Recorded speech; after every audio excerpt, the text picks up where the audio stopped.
बता रहा हूँ। कुछ बच्चों ने पूछा था मुझसे माँ काली की किस मंत्र की साधना के लिए हमने किस मंत्र से शुरुआत करनी चाहिए ताकि हमारे को शक्ति जल्दी मिल सके।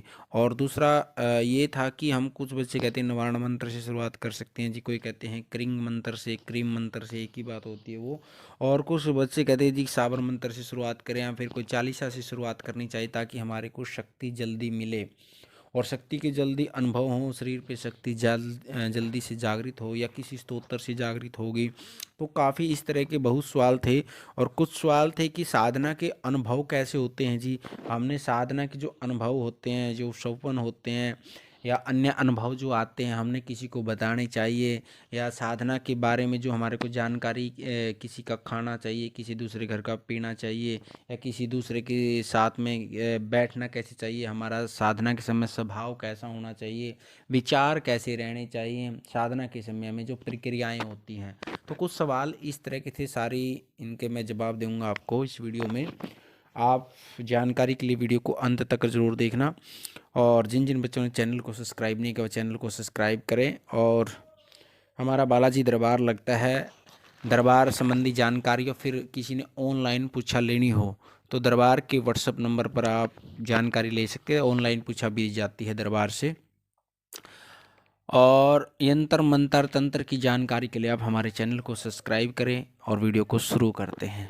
सबसे पहले क्या है, माँ काली को किस मंत्र से हमने साधना करनी चाहिए।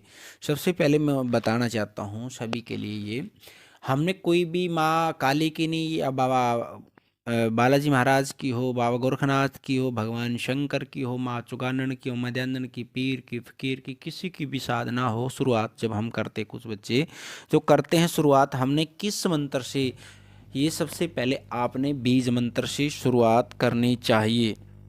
क्योंकि जब तक हमारा बैठने का अनुभव नहीं होगा, बैठने का अनुभव नहीं होगा और जप में, ध्यान में, साधना में मन नहीं लगेगा, तब तक हम उस चीज़ को कुछ भी प्राप्त नहीं कर सकते। इसलिए सबसे पहले आप, क्योंकि बीज मंत्र छोटे होते हैं, छोटे मंत्र से आप शुरुआत करोगे तो आपको बैठने का भी अनुभव होगा और साधना में मन भी लगेगा। क्योंकि जब तक आपका मन नहीं लगेगा तो आपकी साधना सफल नहीं हो सकती। और दूसरा है, जब तक हम बीज नहीं बोएंगे तो आगे दूसरे क्या नाम है, साबर मंत्रों का हमारे पास, हम उस चीज़ का जप नहीं कर पाएंगे। क्योंकि बीज मंत्र से हमने किसी भी चीज़ की शुरुआत करनी चाहिए। और कुछ बच्चों ने पूछा था कि क्या हम नवाण मंत्र से माँ भगवती की साधना शुरू कर सकते हैं। माँ भगवती की किसी भी रूप की आपने साधना करनी हो, माँ काली की हो, माँ दुर्गा की हो, माँ शीतला की हो, माँ कामाख्या की हो, ज्वाला की हो, चंडी की हो, अन्य कोई भी देवियों की साधना हो, आप 10 की 10 महाविद्या किसी की भी साधना करनी हो, ये तीन ही, तीनों की तीन जो महादेवियां हैं, माँ काली, माँ लक्ष्मी, माँ सरस्वती, निवारण मंत्र के अंदर ही समाहित हैं। और तीनों ही रूप से सारी देवियां के आह्वान होते हैं। तो इसलिए हम किसी भी माँ की साधना, कोई भी साधना करनी है किसी भी देवी की, तो इस निवारण मंत्र से हम शुरुआत कर सकते हैं। माँ काली की साधना करनी है तो भी निवारण मंत्र से कर सकते हैं, अन्य माँ दुर्गा की करनी है तो भी इससे कर सकते हैं, और कोई देवियों की साधना करनी है तो भी हम निवारण मंत्र से साधना कर सकते हैं। सभी देवियों का आह्वान इस मंत्र के अंदर है। और यदि माँ काली की साधना के लिए कोई कहते हैं जी क्रिंग मंत्र, क्रिंग, हम क्रिंग बोलते हैं और क्रीम बोलते हैं कुछ बच्चे, क्रीम भी ठीक है और क्रिंग भी ठीक है, दोनों ठीक हैं। तो इस मंत्र से भी आप साधना की शुरुआत कर सकते हैं। सबसे पहले क्या है, यदि आप गुरु सानिध्य में नहीं हैं तो भगवान शंकर या बाबा गोरखनाथ जी को गुरु मान करके आप साधना की शुरुआत कर सकते हैं। फिर या अपने इष्ट को गुरु बना करके आप साधना की शुरुआत कर सकते हैं। इन चीज़ों का ध्यान रखना। और साधना के मैंने नियम काफ़ी पहले वीडियो भी बनाई हुई हैं। साधना के नियम जो होते हैं हमारे, किस किस देवताओं को हमने भोग देना होता है साथ में, और मंत्र जब कैसे शुरुआत करना है, ये सारी मैंने विधि साधना की पहले काफ़ी वीडियो में भी डाली हुई हैं। और आगे प्रक्रिया के लिए क्या आता है, अब जो साधना के बारे में पूछ रहे थे कि हमने साधना के समय में कैसी कैसी सावधानी बरतनी चाहिए। सबसे पहले तो हमने, कुछ बच्चों का सवाल था कि हमने किसी दूसरे घर का कोई कुछ खाना पीना चाहिए, या कोई जैसे कुछ बच्चे कहते हैं हमारे दोस्त नॉन वेज खाते हैं, क्या उनसे दूर रहना चाहिए।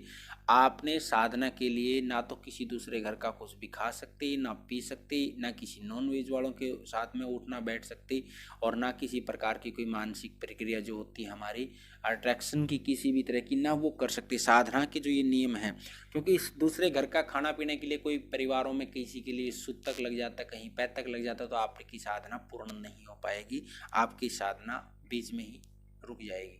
तो इन चीज़ों का ध्यान हमने रखना चाहिए दूसरे के लिए। दूसरा क्या है, शांत स्वभाव में, स्वभाव को साधना के समय हमने स्वभाव कैसा रखना है, ध्यान से सुन इस बात को।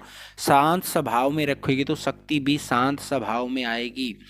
यदि आप क्रोध भावना से साधना करोगे, सिद्धि करेगी किसी भी देवी देवता की हो, तो वो शक्ति भी उसी भाव में आएगी। आपके भाव से ही शक्तियाँ चलती हैं, ये ध्यान रखना। जैसा आपका भाव होगा, आपका भाव कोमल होगा तो शक्ति भी कोमल भाव से आएगी। आपका भाव में द्वेष है, किसी के अंदर द्वेष चल रहा है, साधना कर रहे हो, तो द्वेष भाव से ही शक्ति आएगी, ध्यान रखना।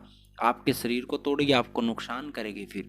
इसलिए जो साधना करनी है हमने शांत भाव से, शांत स्वभाव से साधनाएं करनी है। किसी के प्रति ईर्ष्या या द्वेष की भावना से हमने साधना नहीं करनी है।